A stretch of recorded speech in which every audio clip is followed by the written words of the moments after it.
Ceu. Wah terus di mana? Eta naon?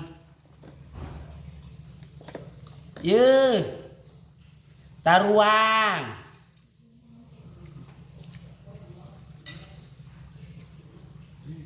Kang? Terus di mana?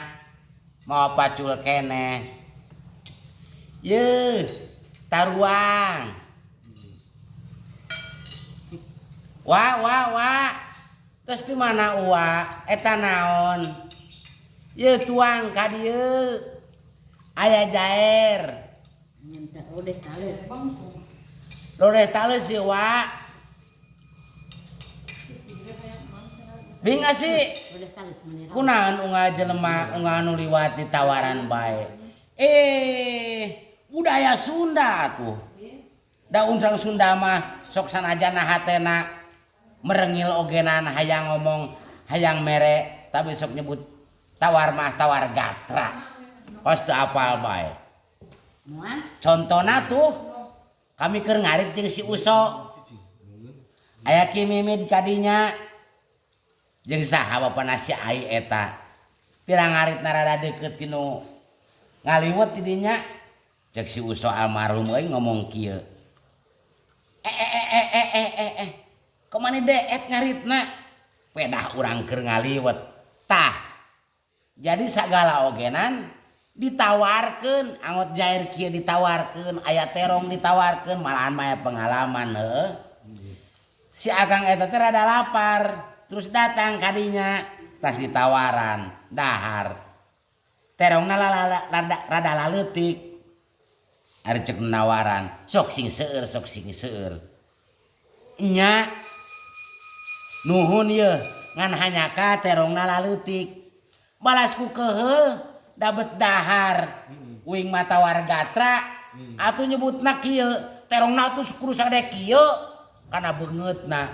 Tah eta teh budaya tawargatra.